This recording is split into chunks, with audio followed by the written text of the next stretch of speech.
But that's a Virgo man for you. And what do I say about Virgo men? Hi, welcome to my dark desk. Grab a sip, take a puff. We're here to talk about 90 Day Fiance, season 12, episode 13. Should I stay or should I go? And the couple we're going to discuss is Paula and Thomas. So Paula and Thomas are in the car on their way to do a cake testing. And because of their very specific dietary restrictions, Thomas is gluten-free and milk-free, cow milk-free, and Paula is vegan and she does not partake in cow milk at all. So they found a specialty shop. Of course they're gonna find this specialty shop in California. Thomas is talking about how he hasn't eaten cake in years. Oh my God! Wow! And he's talking about it in big poetic language, and Paula's being so sweet, grabbing his hand and saying, oh, you should be a writer with the way you talk, you're so passionate. And she calls him beautiful or handsome or some shit like that. Mental institution. Crazy. Tom is in his feelings because apparently Paula had the unmitigated audacity to, guess what, spray perfume. Oh, brother, this guy stinks! Oh no, gas, she's trying to kill him. Child, please. Anyhow, she apologized for spraying the perfume and she asked, do you accept my apology? And he's like, no, I do not. And I'm like, oh my God, corny, lame, boo, tomato, I'm throwing tomatoes. the perfume thing is a boundary for him. He doesn't want perfume sprayed in his apartment at all. And so Paula is crossing his boundaries every time he sprays perfume. I feel like he's weaponizing the word boundaries. You keep using the word. I don't think it means what you think it means. I feel like that's not really a boundary. I feel like that is a preference. Because if you're still in the car, even though she sprayed perfume and you're not dying, you don't have hives, you're not wheezing, you're not short of breath, you're just irritated, well, that's on you. He also questions the quality of aroma of her perfumes. Well, why don't you be a man and take her to a store where the perfumes are more amenable to your delicate fucking palate? How about that? Pack of idiot bitches, and I'm sick of them already. So they arrive at the vegan gluten-free shop for the tasting. She's talking about how much she misses her family and she can't wait to see them. They're all coming up. And Thomas is like, they're all coming up? How many are we talking about? And Paula's like, my dad, my mom, my brother, my sister, brother-in-law, sister-in-law, nieces. And Thomas is like, where are they staying? And she's like, oh, with us. He's like, what? She's like, yeah, in our apartment. And he's just like, what?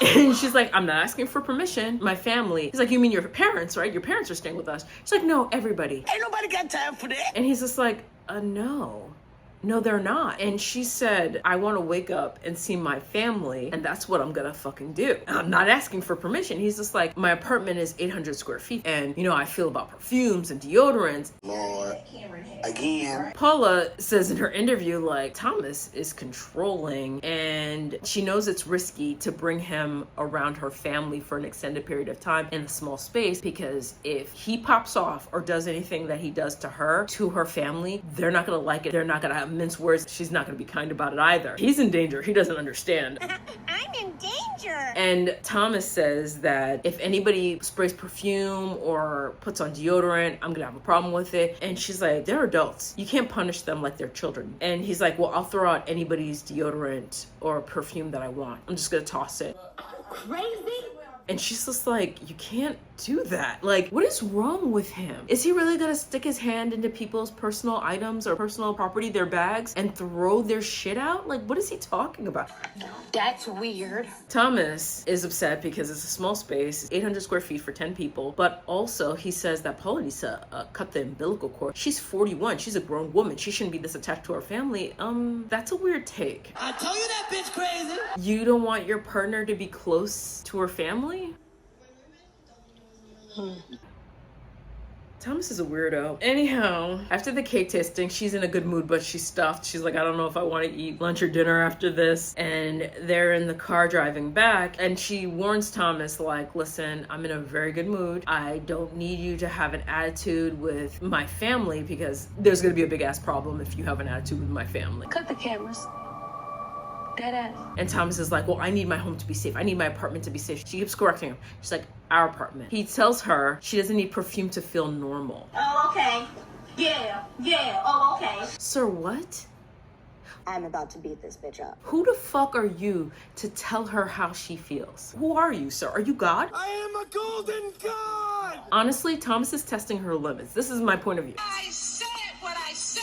And this might be because I went through some shit. They're really super nice. They're super romantic. Fucking love bomb you to the gills. And then when they got you in their trap, you move in with them. Suddenly, something that didn't bother them before bothers them. And you make these little small concessions, making little tweaks to who you were, how you were established. If Paula gives into this perfume thing, he's gonna have more complaints. Trust and believe. Or why don't y'all go pick out a perfume you like? If I was Paula, I'd be like, let's go pick out a perfume that we both like. How about that? Then he goes off and says, she picks the worst smells. And this is where I'm saying, like, pick a perfume together if she picks the worst smells. Mr. Perfume Connoisseur, I thought she hated perfumes. How do you know she picks the worst smells if you can't be around them, motherfucker? I'm telling y'all, go ahead.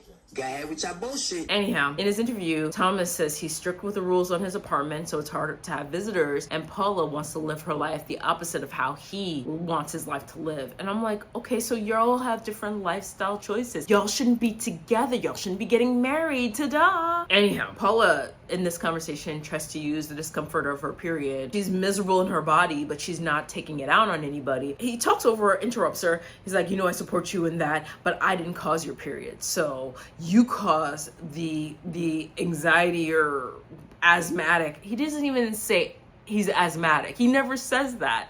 So whatever is happening to him when she sprays perfume, we don't fucking know because he never names the thing. He says he's allergic, but he seems to be pretty good. Does she take a shower after she sprays the perfume? He says she does stuff and doesn't consult him about it. Instead, she tries to hide things from him, and he doesn't like that. She should be consulting him about the choices she makes with how she wants to live her life. But does he consult her? Probably the fuck not. Anyhow, in response to all this, she's like, namaste. And that is the best response. Namaste. The divine in me recognizes the divine in you, motherfucker. That's what she should say.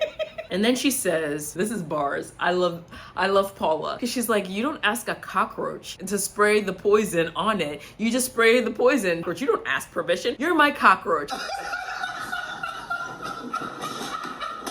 Oh, you can't call your fiance a cockroach.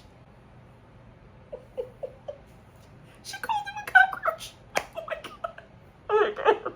In her interview, she's like, what is happening? He is so annoying, and Thomas never lets anything go. He's a Virgo man. Virgo men are nutty boo. She's talking about the fact that this happened hours ago, and he's still talking about it. And he manages and talks to her like a child, and she's not happy with the situation. And he's like, you know, you spraying that perfume is reckless. Like, he's super dramatic too. Like, Virgo men. Paula says, this is so sad. Like, she's rolling her eyes like, this is ridiculous. And Thomas is like, this is sarcasm. You're not taking it seriously. He's pushing Paula because she's like starting to speak Portuguese. You're the most annoying person in the whole wide world. He keeps talking. She's like, you're the most annoying person in the whole universe. He's like, can you handle this? Because this is who I am. This is what I need.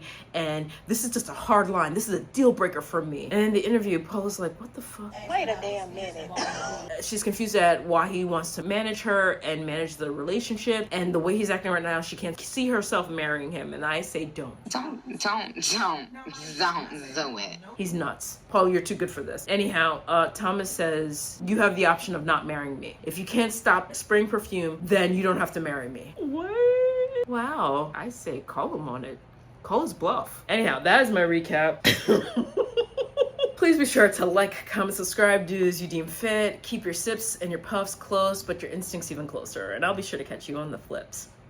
Bye.